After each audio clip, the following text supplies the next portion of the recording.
Terkini, 13 akaun bank berisi lebih 9 juta ringgit berkait Ismail Sabri Yaakob disita SPRM. Wow. Adakah dengan ini Ismail Sabri Yaakob akan bertambah sehat atau makin susah nak sehat? Itu antara komen netizen dalam ruangan komen apabila didedahkan oleh SPRM. Ini maklumat terkini, sitaan terkini yang terkait dengan Ismail Sabri Yaakob. Bayangkan 13 akaun yang berisi lebih 9 juta ringgit berkait Ismail Sabri Yaakob disita. Sebelum kita teruskan ulasan dan juga berita hari ini, jangan lupa tinggalkan komen Anda, tekan butang subscribe, dan bagi mereka yang mencari penyelesaian untuk masalah penyakit kencing manis, tinggi darah dan gout, ada produk yang saya kongsikan dalam ruangan bag produk ini, tekan. Harganya murah dan sudah terbukti berkesan, ramai yang sudah membelinya. Mereka kata, testimoni mereka kata, mereka membantu menjadi lebih sehat dan berbaloi dengan harga yang ditawarkan. Cepat beli selagi harganya masih murah sekarang ini. Oke, hari ini kita dikejutkan lagi selepas penemuan 170 juta, penemuan 16 kg jongkong emas tulin, dan penemuan longgokan barangan kemas. Ini pula penemuan yang paling menarik perhatian. 13 akaun bank dengan simpanan berjumlah 9,33 juta ringgit dilaporkan telah disita oleh Suruhanjaya Pencegahan Rasuah Malaysia SPRM. Menjadi tanda tanya netizen ialah berapa banyak lagikah penemuan-penemuan yang mengejutkan akan berlaku? Ada lagikah penemuan-penemuan yang lebih luar biasa, yang lebih besar dan lebih tersembunyi? Kata mereka memang bijaksana orang ini ialah menaburkan duit-duit itu di merata tempat supaya tidak akan dapat dihidu. Tapi ada pepatah Melayu kata, sepandai-pandai tupai melompat, akhirnya jatuh ke tanah juga. Nah, jadi sepandai-pandai tupai menyembunyikan semua itu, agak-agaknya ada lagikah yang akan bakal dijumpai. Saya pikir dulu 170 juta sudah cukup. Saya pikir dulu 16 kg jongkong emas sudah cukup. Saya pikir dulu longgokan barangan kemas dah cukup, dah selesai dah. Tiada lagi yang tersembunyi. Rupa-rupanya satu persatu penemuan demi penemuan yang lebih besar, lebih menarik, lebih tersembunyi ditemui oleh SPRM. Kesemua 13 akaun itu dipercayai mempunyai kaitan dengan kes rasuah dan pengubahan wang haram yang membabitkan Perdana Menteri ke-9 Datuk Seri Ismail Sabri Yaakob. Menurut berita harian, akaun-akaun berkenan disita selepas siasatan dilakukan terhadap 4 bekas pegawai ahli Parlimen Berak itu. Pihak polis masih belum dapat merekodkan keterangan Ismail Sabri Yaakob berikutan tahap kesihatan pemimpin BN itu yang merosot.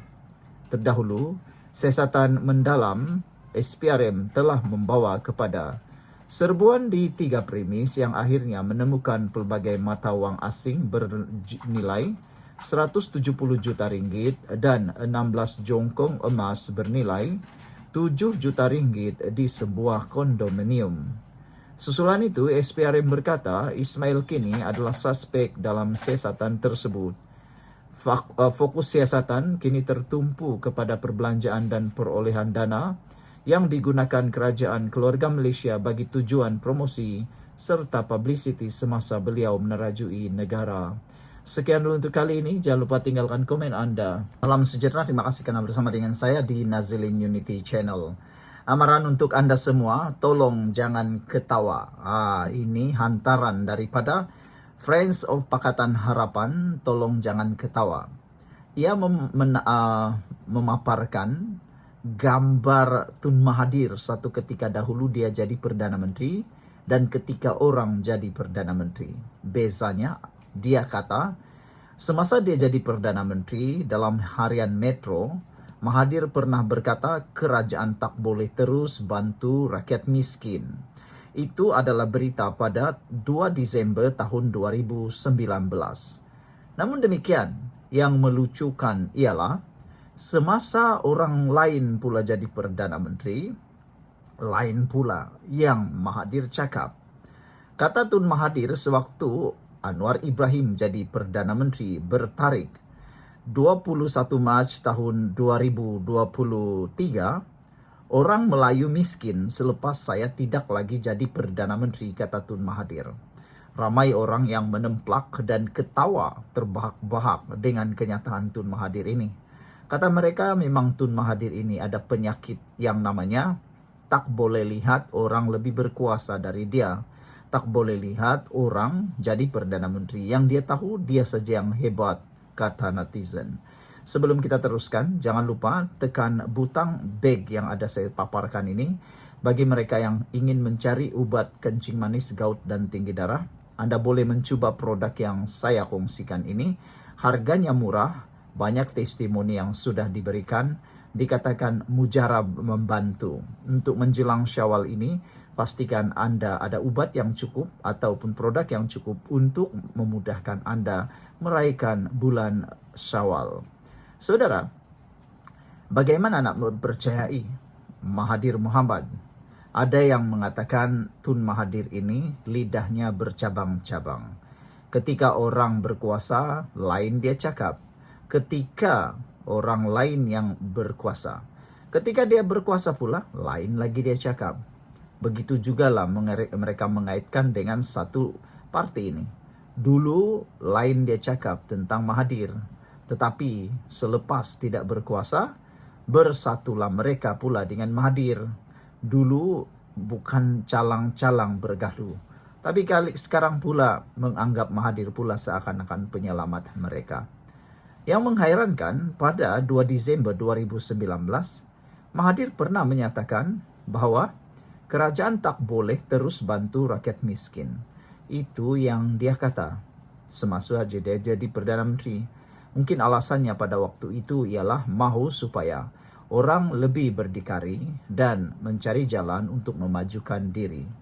Tapi selepas dia tak menjadi Perdana Menteri lagi, lain pula dia kata pada tahun 2023. Apabila Tun Mahathir kata, orang Melayu miskin selepas saya tidak lagi jadi Perdana Menteri.